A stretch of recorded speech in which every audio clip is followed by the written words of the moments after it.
शहीद वलियों के आस्थाने पर की गई दुआ अल्लाह कभी रद्द नहीं करता है। आपके वसीले से मांगी गई तमाम दुआएं अल्लाह हमेशा कबूल करता है। तो नाज़रीन, वो नीम की पत्ती हमें भी मिली है, तो मेरे साथ आए हुए तमाम लोगों को मैं दिखाना चाहूँगा कि थोड़ी खा के देखो ये कैसी है। इसलिए इसको बंद कर दो। सिर्फ ये हिस्सा बचा है जो ये कड़वा नहीं है, ये हिस्सा बचा है।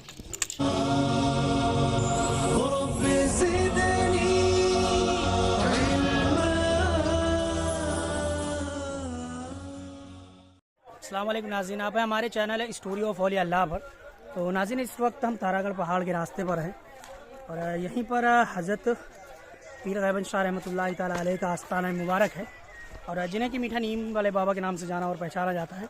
तो अभी हम चलेंगे और उनके आस्थाने पर आपको ज़ियारत करवाएंगे और दिखाएंगे क्या ज़िंदा करामात है या नहीं है, कि किस तरह आपको मीठा नीम वाले बाबा के नाम से जाना और पहचाना जाता है। तो नाज़रीन, इस वक्त हम तारागढ़ के रास्ते पर हैं और तारागढ़ के रास्ते पर जब आएंगे तो आपको यहाँ पर मीठा नीम वाले बाबा का जो आस्थाना मुबारक है वो दिखेगा। आप देखिए यहाँ पर, और अजीम शान करामात है कि आप के आस्थाने के ऊपर जो नीम का पेड़ है वो मीठा है और आप एक शहीद वली हुए हैं। अल्लाह के शहीद वलियों में आपका शुमार किया जाता है और मीठे नीम वाले बाबा के नाम से आप जाने और पहचाने जाते हैं। आपका असल और मुकम्मल नाम पीर गैबन शाह शहीद रहमतुल्लाह ताला अलैह है और आपने शहादत के जाम को नूस फरमाया। आपका यह आस्थाना अजमेर शरीफ में तारागढ़ पहाड़ी के रास्ते पर पड़ता है। आपके दो आस्थाने हैं, एक आस्थाना तारागढ़ पहाड़ी पर है और दूसरा आस्थाना आपका बस्ती के अंदर मौजूद है और ये वो आपका आस्थाना मुबारक बना हुआ है, आप देख सकते हैं। और शहीद वलियों का एक अलग मर्तबा है और अल्लाह रब्बुल इज़्ज़त खुद फरमाता है कि शहीद को तुम मुर्दा गुमान न करो, वो अपनी कब्रों में ज़िंदा हैं और तुम्हें इस बात की खबर नहीं है। और शहीद वलियों के आस्थाने पर की गई दुआ अल्लाह कभी रद्द नहीं करता है। आपके वसीले से मांगी गई तमाम दुआएं अल्लाह हमेशा कबूल करता है।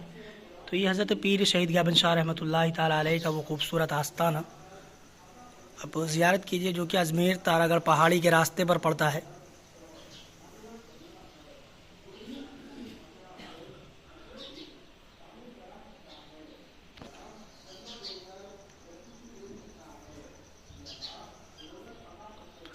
और मीठा नीम नाम से दरगाह एक नागपुर में भी है।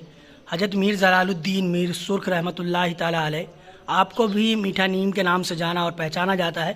और दूसरे वली ये हैं हज़रत पीर गैबन शाह रहमतुल्लाह ताला अलैह, जो कि अजमेर में हैं, आप शहीद वली हैं। और हज़रत जलालुद्दीन मीर सुर्ख रहमतुल्लाह ताला अलैह का आस्थाना नागपुर में है और हज़रत पीर गैबन शाह शहीद रहमतुल्लाह ताला अलैह का आस्थाना अजमेर में है। दोनों ही वली कामिल मीठा नीम दरगाह के नाम से जाने और पहचाने जाते हैं। अल्लाह के बरगज़ीदा वलियों में इनका शुमार होता है। और ख्वाजा गरीब नवाज़ रहमतुल्लाह ताला अलैह से पहले आप इस सरज़मीन पर तशरीफ़ लाए और आपको बता दें कि अजमेर की सरज़मीन पर ऐसे लातादाद शहीद वलियों के आस्थाने मौजूद हैं और तमाम वलियों ने आकर के अजमेर की इस सरज़मीन को अपना मस्कन बनाया।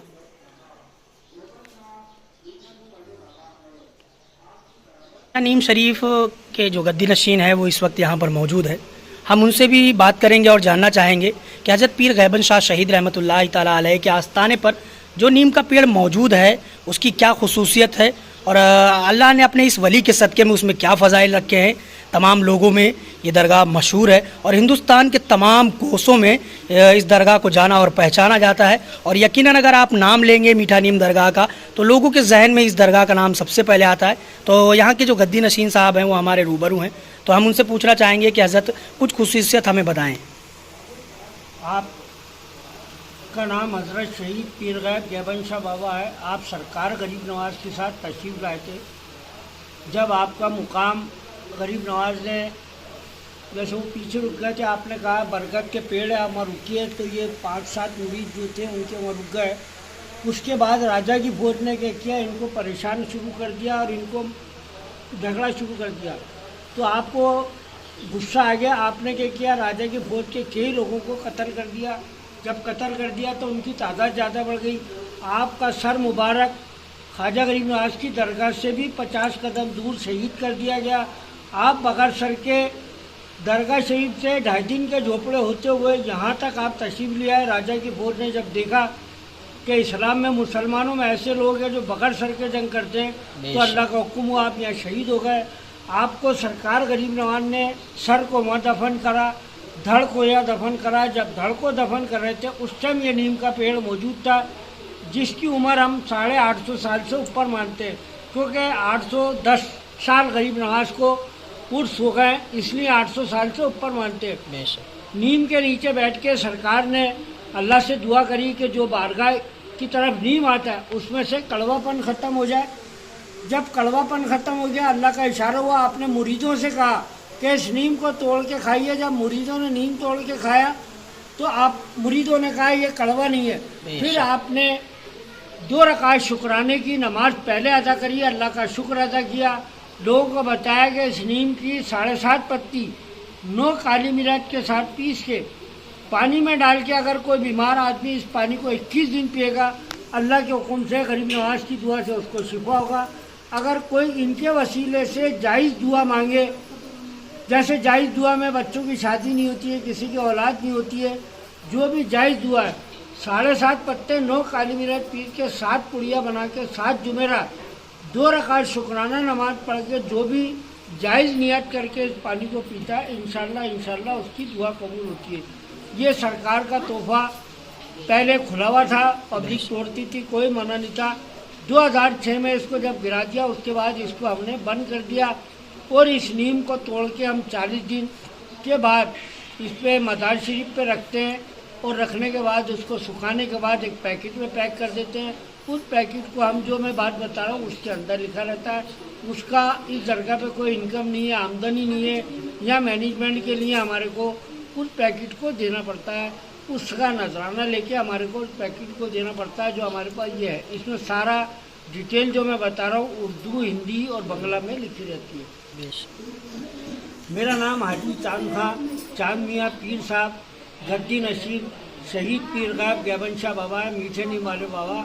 ये 2.5 दिन के झोपड़े से आपको आगे आना पड़ेगा, करीब 10 मिनट का रास्ता है, जब आपको इस दरगाह पे ज़ियारत करने को मिलेगी। तारागढ़ के ऊपर पहाड़ी पे जाओगे, वहाँ पर ये मज़ार नहीं है, तारागढ़ के रास्ते में है 2.5 दिन के झोपड़े का।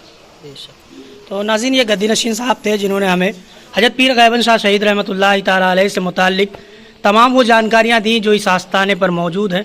और अल्लाह के ऐसे शहीद वलियों के पर एक हमने वीडियो भी मुस्तनद बनाई थी, जिसमें तकरीबन 32 वली अल्लाह ऐसे थे जिनके सर और धड़ का आस्थाना मुबारक अलग अलग बना हुआ है। और हिंदुस्तान के गोशे में ऐसे बहुत से शहीद वली पाए जाते हैं जिनके आस्थाना मुबारक जिस्म और धड़ के अलग अलग मौजूद हैं। उन्हीं में ही हज़रत पीर गैबन शाह शहीद उर्फ मीठे नीम वाले बाबा का भी शुमार किया जाता है।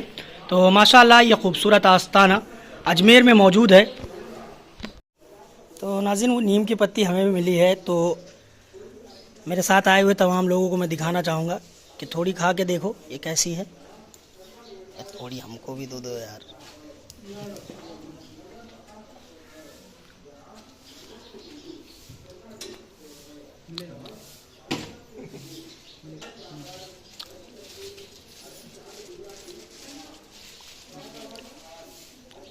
तो अभी इसका हम टेस्ट कर रहे हैं। सूखी पत्ती है, हल्की हल्की सी कड़ू भी है, मीठी नहीं है। तो हज़रत, क्या वो असल पेड़ जो उस वक्त मौजूद था वो अभी है कि उसको शहीद कर दिया? मौजूद है, इसलिए इसको बंद कर दिया। अगर ये हम रोकते नहीं तो इसको शहीद कर देते। इसका फोटो देखो, इतना ये लगा हुआ है, देखिए इतना बड़ा था।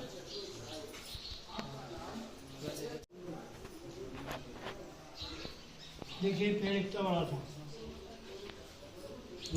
अच्छा, उस वक्त जब था ये इतना बड़ा। ये मेन गेट है, इसके मेन गेट के यहाँ तक था ये, लेकिन इसको पब्लिक ने जब गिरा दिया तो उसकी कंडीशन वो हो गई, इसलिए इसको हमने बंद कर दिया। अब देखो इसकी जड़ तक निकाल दिया, ऐसे देखिए ये जड़ निकाल दी, सब ये सब तोड़ दिया, इसलिए इसको बंद कर दिया। सिर्फ ये हिस्सा बचा है जो ये कड़वा नहीं है, ये हिस्सा बचा है, इसलिए इसको हम बंद कर दिया।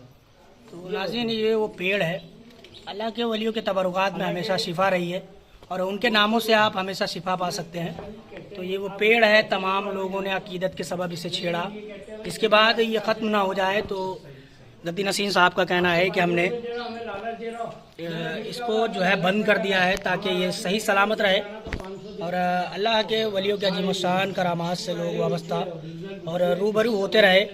तो यही वो पेड़ है जो कि तकरीबन 800 साल से ज़ायद हो चुका है और पेड़ की हालत भी वैसी लगती है, आप देख सकते हैं। नीम का पेड़ ये देखो, ये तो मैंने और उतार के फेंक दिए थे भाई, ये इसके नीचे से निकलते हैं। और तो नाज़रीन, ये खादिम साहब हैं और इन्होंने बताया कि इस नीम के पेड़ में सांप भी हैं और इसमें वो बिच्छू भी इन्होंने अपने शरीर पर डाले हुए हैं और ये तमाम बिच्छू जो हैं वो इस पेड़ से ही निकले थे और इस पेड़ से निकलने वाले बिच्छू जो है वो डंग नहीं मारते हैं। तो ये खादिम साहब जो है एक फ़ोटो यहाँ पर इन्होंने लगाई हुई है और उस तरफ जो है इस पेड़ को बंद कर दिया गया है ताकि इसके आसपास कोई जा ना सके और इसे कोई नुकसान न पहुँचा सके। आप देख सकते हैं ये पेड़ बना हुआ है नीम का। और इसी तरह हज़रत जलालुद्दीन मीर सुर्ख नागपुरी रहमतुल्लाह ताला अलैह के आस्थाने पर भी जो पेड़ का तना है वही बचा है, उस पर अब पत्तियाँ नहीं हैं और वक्त के साथ साथ औलिया अल्लाह की करामातें भी जो है वो आज हमसे दूर होती जा रही हैं। तो अभी हमने मीठा नीम की ज़ियारत कर ली है और अब हम आगे का सफ़र जो है वो तय करने वाले हैं। तो यहाँ से जो है वो पथरीले रास्ते जो है वो स्टार्ट हो जाते हैं। अब देखिए यहाँ से जो है वो पत्थर तमाम दिखते हुए और नीम को हमने चख के देखा तो आमतौर पर सुखा दिया गया है तो उसका थोड़ा सा कड़वापन कम हो गया है, हालांकि वो मीठा नहीं है और उसका जो कड़वापन है वो उसी तरह है जिस तरह आम नीम का होता है, लेकिन वो सुखा दिया गया है तो उसका कड़वापन थोड़ा सा कम हो गया है। तो अभी हम तारागढ़ के रास्ते पर हैं और ये वो तमाम पथरीले रास्तों का वो सफ़र जो है वो शुरू हो गया है और अभी हमें वहाँ तक जाना है।